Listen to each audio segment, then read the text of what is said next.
Hola, ¿qué tal? Muy buenos días, tardes o noches. El día de hoy vamos a iniciar con este tercer video de esta serie, Errores en la Interpretación Adventista.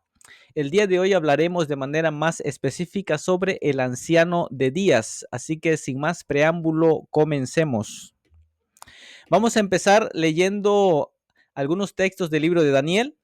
7:9 dice: Estuve mirando hasta que fueron puestos tronos y se sentó un anciano de días, cuyo vestido era blanco como la nieve y el pelo de su cabeza como lana limpia. Su trono llama de fuego y las ruedas del mismo fuego ardiente. Un río de fuego procedía y salía de delante de él. Millares de millares le servían y millones de millones asistían delante de él. El juez se sentó y los libros fueron abiertos. Miraba yo en la visión de la noche, y he aquí con las nubes del cielo venía uno como un hijo de hombre, que vino hasta el anciano de días y le hicieron acercarse delante de él. Y le fue dado dominio, gloria y reino, para que todos los pueblos, naciones y lenguas le sirvieran. Su dominio es dominio eterno, que nunca pasará, y su reino uno que no será destruido. La interpretación tradicional adventista nos dice que este anciano de días es el Padre, y también nos dice que este uno, como un hijo de hombre, es Cristo que viene a recibir su reino en la segunda venida. Sin embargo, en esta interpretación hay algo que no cuadra. Y lo que no cuadra es que este anciano de días, Daniel 7:10, menciona que es el juez.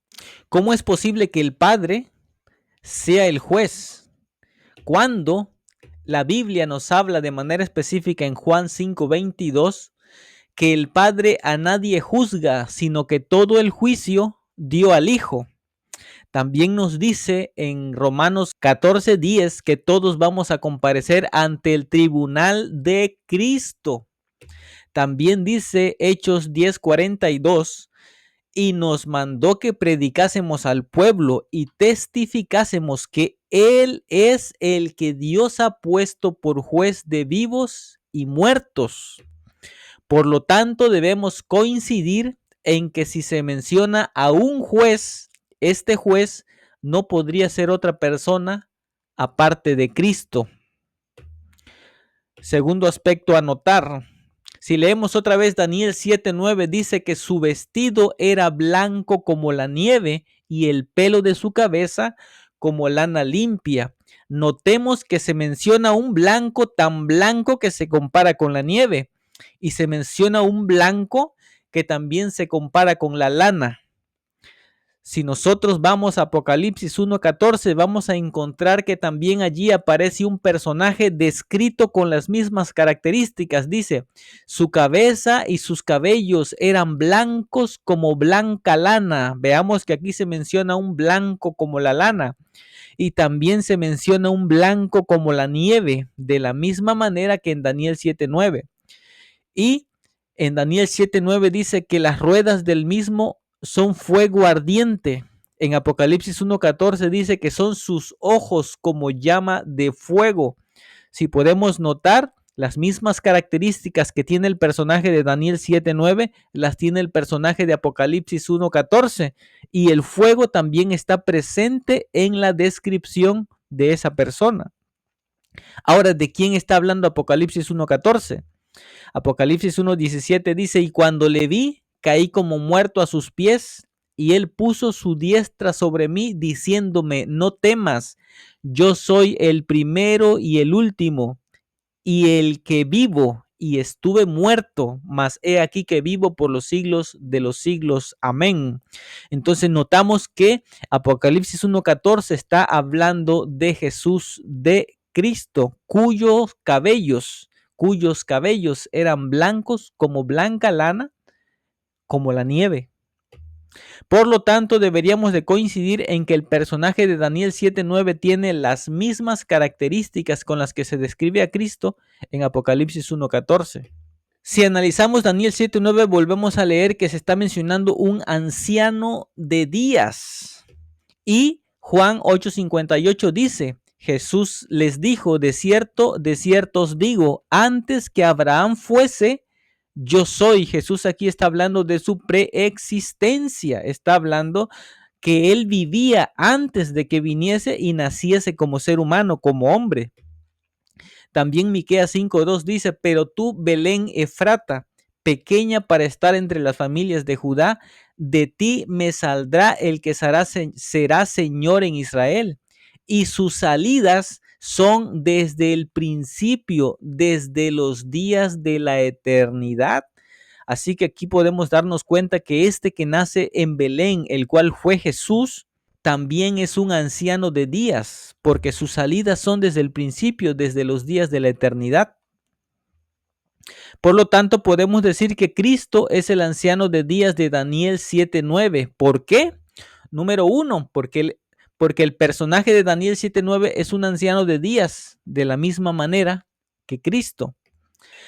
Porque la descripción que se da de este personaje coincide con la descripción de Cristo en Apocalipsis 1:14, mencionando el cabello blanco y el fuego también presente en la descripción. Número 3, porque la Biblia es clara respecto a que el Padre no ocupa el lugar de juez, solamente el Hijo ejerce esa función, según Juan 5:22. Entonces, si nos apegamos a la evidencia bíblica, no nos queda de otra más que aceptar que Cristo es el personaje de Daniel 7:9. Y eso nos lleva a otra interrogante. Si concluimos que el anciano de días de Daniel 7:9 es Cristo, esto nos plantea una interrogante aún mayor. Entonces, ¿quién es el personaje de Daniel 7:13? ¿Quién es ese que es descrito como un hijo de hombre? Si leemos el texto de Daniel 7:13, dice que viene con las nubes. Es importante notar que no viene en las nubes, viene con las nubes, es decir, las nubes lo acompañan, las nubes lo siguen, las nubes vienen con él. Y a este uno como hijo de hombre le es dado dominio, gloria y reino, para que todos los pueblos, naciones y lenguas le sirvan, porque su dominio es dominio eterno que nunca pasará y su reino uno que no será destruido. Ahora, esto que se está mencionando en Daniel 7, 13 y 14 se amplía más adelante en el mismo capítulo y empezamos desde Daniel 7:25, cuando el ángel explica la visión. Dice Daniel 7:25, y hablará palabras contra el Altísimo. Aquí se está hablando del cuerno pequeño. Y a los santos del Altísimo quebrantará y pensará en cambiar los tiempos y la ley. Y les serán entregados en su mano hasta tiempo y tiempos y medio tiempo. Estos son 3 años y medio. En Apocalipsis también aparecen como 42 meses o 1260 días. Se refiere al mismo periodo de tiempo. Aquí están las citas donde pueden corroborar esos periodos de tiempo proféticos. Ahora, noten lo que dice Daniel 7:26, pero se sentará el juez. ¿Cuándo se sentó el juez? En 1844, cuando se terminaron las 2300 tardes y mañanas, y le quitarán su dominio. ¿A quién le quitarán su dominio? Al cuerno pequeño del que se está hablando aquí en Daniel 7:25, este que hace guerra contra los santos del Altísimo y los vence. A ese se le quita su dominio para que sea destruido y arruinado hasta el fin. Y el reino, el dominio, ¿cuál dominio? Ese dominio que le quitan al cuerno pequeño, ese dominio y la majestad de los reinos debajo de todo el cielo se ha dado al pueblo de los santos del Altísimo. Normalmente aquí se interpreta que esto ocurre durante el milenio, pero no puede ser posible porque el milenio ocurre arriba en el cielo y lo que aquí se está describiendo está ocurriendo debajo de todo el cielo, es decir, está ocurriendo en la tierra. Entonces, el reino, el dominio y la majestad de los reinos debajo de todo el cielo es dado al pueblo de los santos del Altísimo, cuyo reino es reino eterno. Notemos que lo que es eterno es el reino, pero no significa que para ese tiempo los santos del Altísimo ya hayan recibido la inmortalidad. Y luego sigue diciendo, y todos los dominios le servirán y le obedecerán. ¿Quiénes son todos los dominios? Aquellos que no pertenecen al pueblo de los santos del Altísimo. Por lo tanto, aquí debemos de concluir que hay dos tipos de personas.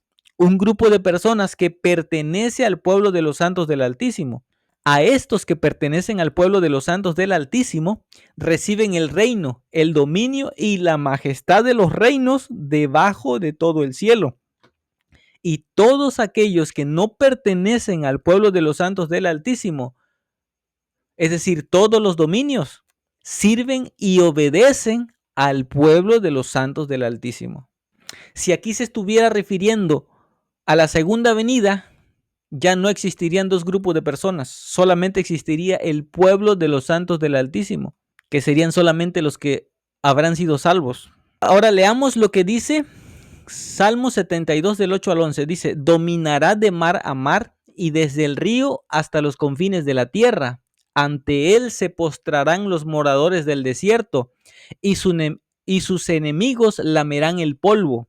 Los reyes de Tarsis y de las costas traerán presentes. Los reyes de Saba y de Seba ofrecerán dones. Todos los reyes se postrarán delante de él. Todas las naciones le servirán. Entonces, si yo les preguntara ahorita de quién está hablando aquí, ustedes me van a decir que este rey es Cristo y que se refiere a la segunda venida de Cristo. Sin embargo, leamos lo que dice Salmo 72, 15, un poquito más adelante. Vivirá y se le dará el oro de Saba y se orará por él continuamente.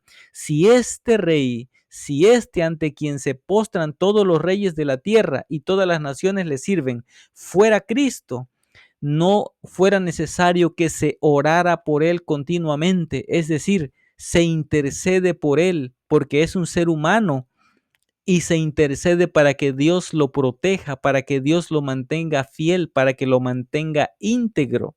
Todo el día se le bendecirá. Ahora podemos hacernos una pregunta, ¿por qué le servirán todas las naciones? Leamos lo que dice Isaías 60 del 10 al 12.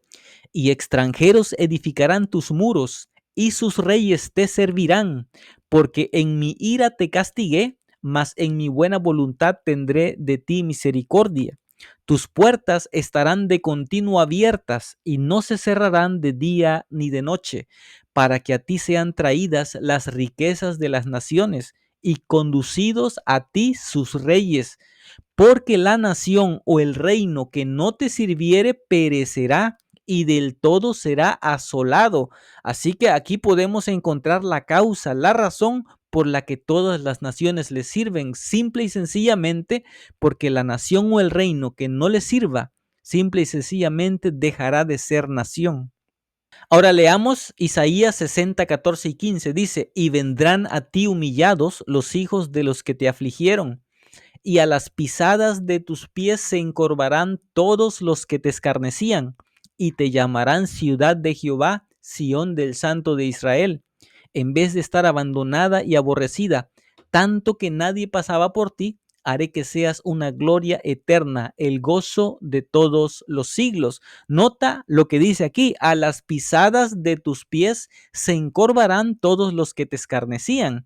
Esto se parece al cumplimiento de la promesa que Dios le hizo a la iglesia de Filadelfia en Apocalipsis 3:9. He aquí yo haré que vengan y se postren a tus pies y reconozcan que yo te he amado. Por lo tanto, podemos decir que Isaías 60, 14 y 15 está hablando del cumplimiento de esa promesa que Dios le hizo a la iglesia de Filadelfia en Apocalipsis. Sigamos leyendo, vendrán muchas naciones y dirán, venid y subamos al monte de Jehová y a la casa del Dios de Jacob, y nos enseñará sus caminos y andaremos por sus veredas, porque de Sión saldrá la ley y de Jerusalén la palabra de Jehová, y él juzgará entre muchos pueblos y corregirá a naciones poderosas hasta muy lejos. Entonces vale la pena que nos hagamos la pregunta, ¿quién es este uno como hijo de hombre del que nos está hablando Daniel 7:13, que viene con las nubes? Resulta que este personaje aparece en Isaías 49, 7 y 8. Dice así: así ha dicho Jehová, Redentor de Israel, el santo suyo. ¿A quién está hablando Dios? Al menospreciado de alma, número 1. Al abominado de las naciones, número 2. Al siervo de los tiranos, número 3. Verán reyes y se levantarán príncipes y adorarán por Jehová, porque fiel es el Santo de Israel, el cual te escogió. Así dijo Jehová: en el tiempo aceptable te oí y en el día de salvación te ayudé y te guardaré y te daré por pacto al pueblo, para que restaures la tierra, para que heredes asoladas heredades.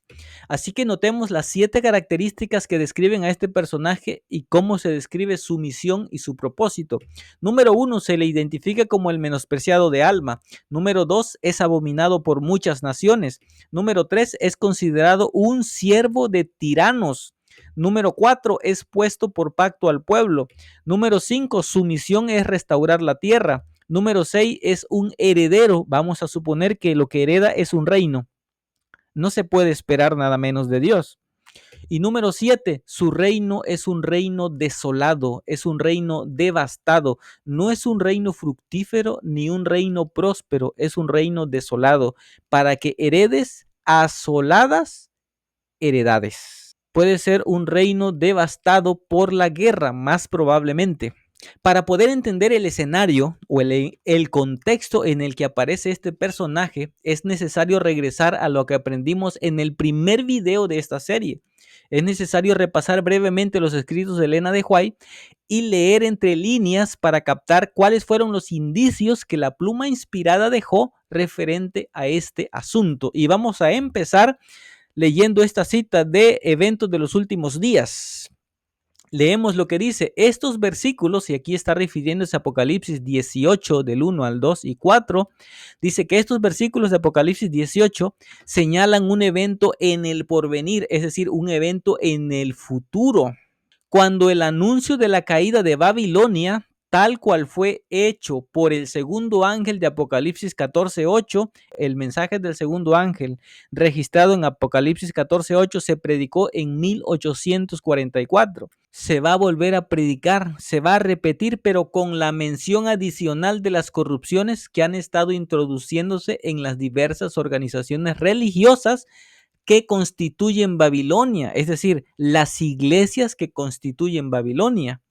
Noten lo que dice: el mensaje del segundo ángel de Apocalipsis 14 fue proclamado por primera vez en el verano de 1844 y se aplicaba entonces más particularmente a las iglesias de los Estados Unidos de Norteamérica. El mensaje del segundo ángel, predicado en 1844, era para las iglesias de los Estados Unidos de Norteamérica.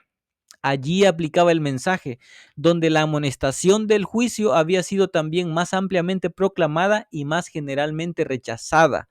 Número 1. Número 2.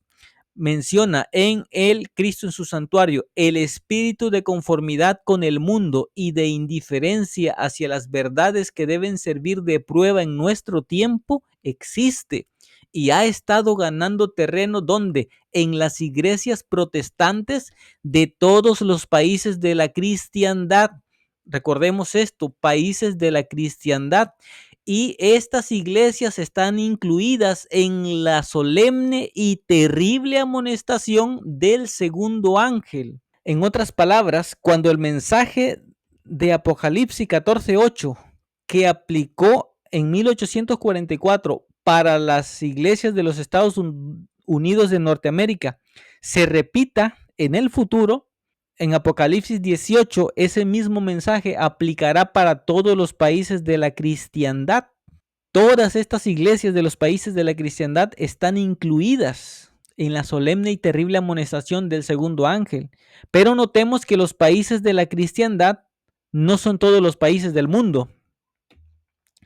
Notemos que aquí, por ejemplo, aquí en este mapa podemos ver los países católicos, protestantes. Estos países, prácticamente todos los países de Occidente, son los países de la cristiandad.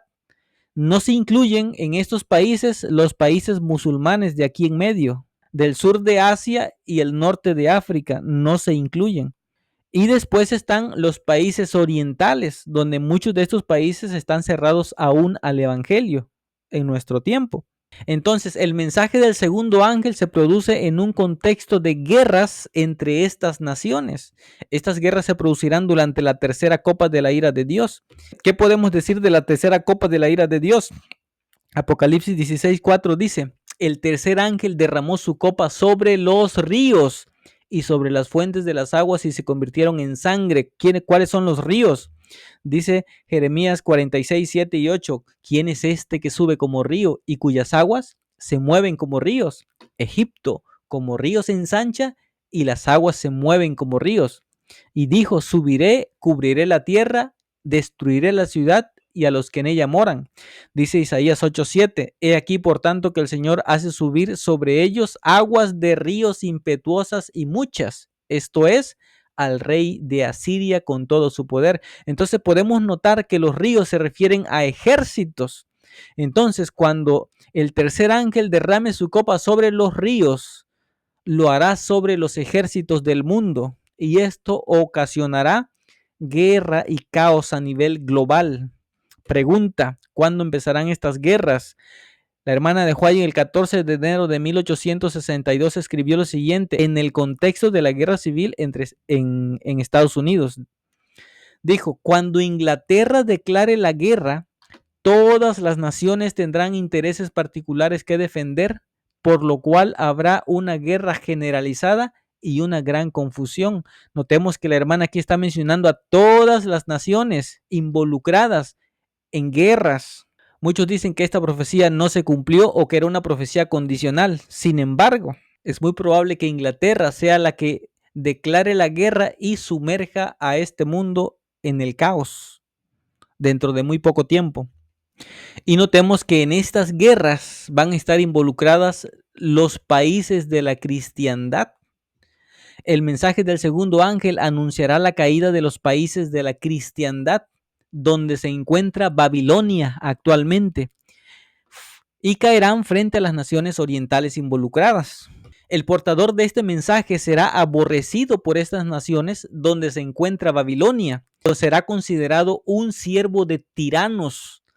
Es así como surge el menospreciado de alma y el abominado de las naciones, en el contexto del mensaje del segundo ángel que se repite para todos los países de la cristiandad. Y ahí es donde son aplicables las palabras de Isaías 49:7 y 8. Así ha dicho Jehová, Redentor de Israel, el santo suyo, al menospreciado de alma, al abominado de las naciones, al siervo de los tiranos. Verán reyes y se levantarán príncipes y adorarán por Jehová, porque fiel es el santo de Israel, el cual te escogió. Así dijo Jehová, en tiempo aceptable te oí y en el día de salvación te ayudé y te guardaré y te daré por pacto al pueblo, para que restaures la tierra, para que heredes asoladas heredades. Entonces se va a cumplir lo que dice Salmos capítulo 2. ¿Qué dice Salmos capítulo 2? ¿Por qué se amotinan las gentes y los pueblos piensan cosas vanas? Se levantarán los reyes de la tierra y príncipes consultarán unidos contra Jehová y contra su ungido, diciendo, rompamos sus ligaduras y echemos de nosotros sus cuerdas. Y el que mora en los cielos se reirá, el Señor se va a burlar de ellos. Pero Dios le dirá a su siervo, pídeme y te daré por herencia las naciones y como posesión tuya los confines de la tierra. El primer propósito del abominado de las naciones se describe en Isaías 49:5. Dice así, ahora pues dice Jehová, el que me formó desde el vientre para ser su siervo, para hacer volver a él a Jacob y para congregarle a Israel. El abominado de las naciones reunirá a las 12 tribus de Israel. Dice Isaías 11:12, y levantará pendón a las naciones, y juntará los desterrados de Israel, y reunirá los esparcidos de Judá de los cuatro confines de la tierra. Después de la destrucción de Damasco, será puesto en la cárcel por un periodo de 2 años el abominado de las naciones, el siervo de los tiranos. El primer año lo perderá absolutamente todo y aún estará a punto de perder la fe, perderá la confianza y prácticamente toda esperanza respecto al reino de Sión. Llegará incluso a pensar que todo fue producto de su imaginación. Pero a partir de la fecha de su encarcelamiento empezarán a contar los 2 años profetizados en Isaías 51:46. Dice así: y no desmaye vuestro corazón, ni temáis a causa del rumor que se oirá por la tierra. En un año vendrá el rumor, y después en otro año vendrá otro rumor, y habrá violencia en la tierra, dominador contra dominador. Es decir, durante los 2 años que el siervo de los tiranos está encarcelado, al primer año vendrá un rumor de guerra y al segundo año vendrá otro rumor de guerra. Después de los 2 años, el abominado de las naciones será liberado. Está escrito en Isaías 41, 51, 14. El preso agobiado será libertado pronto, no morirá en la mazmorra, ni le faltará su pan. Isaías 49, 25. Pero así dice Jehová: ciertamente el cautivo será rescatado del valiente, y el botín será arrebatado al tirano, y tu pleito yo lo defenderé, y yo salvaré a tus hijos, dice Dios. Después de su liberación, convocará a las 12 tribus de Israel. Está escrito en Jeremías 49, 14. La noticia oí que de Jehová había sido enviado mensajero a las naciones, diciendo: juntaos y venid contra ella y subid a la batalla.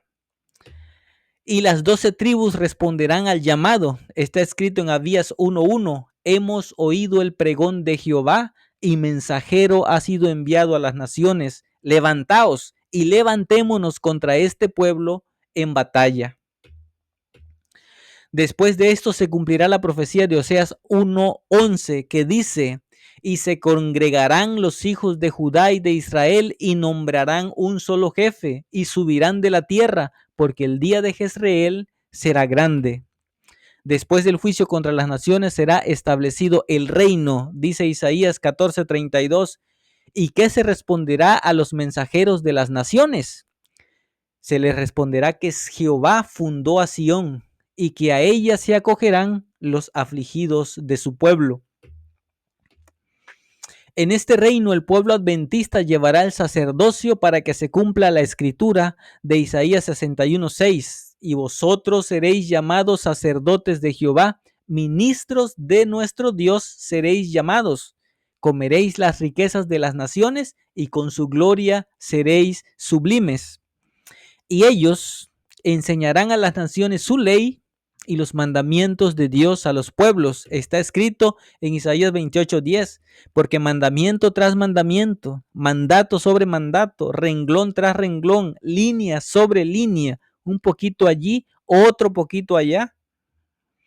La palabra pues de Jehová le será mandamiento tras mandamiento, mandato sobre mandato, renglón tras renglón, línea sobre línea, un poquito aquí, otro poquito allá. Si te das cuenta, Dios vuelve a repetir lo mismo. Hasta que vayan, se les repetirá y se les repetirá hasta que vayan y caigan de espaldas y sean quebrantados, enlazados y presos. ¿Por qué? Porque a pesar de que se les hablará al pueblo, a las naciones, palabra buena, aún así no entenderán, como está escrito también en Isaías 28:11 y 12, porque en lengua de tartamudos y en extraña lengua hablará Dios a este pueblo, a los cuales él dijo: este es el reposo, da reposo al cansado, este es el refrigerio, mas no quisieron oír. Dice Juan 13:19, desde ahora os lo digo antes que suceda, para que cuando suceda, creáis que yo soy, dice el Señor Jesús. Cuando aparezca en escena el abominado de las naciones, todos debemos de saber que ya el Señor nos lo había anunciado. Dice Isaías 42:9, he aquí se cumplieron las cosas primeras y yo anuncio cosas nuevas. Antes que salgan a la luz, yo se las voy a hacer notorias con tiempo. Isaías 43:19, he aquí yo hago cosa nueva, pronto saldrá la luz. ¿No la conoceréis? Otra vez abriré camino en el desierto y ríos en la soledad. Esto ha sido todo por el día de hoy y nos vemos en el próximo video.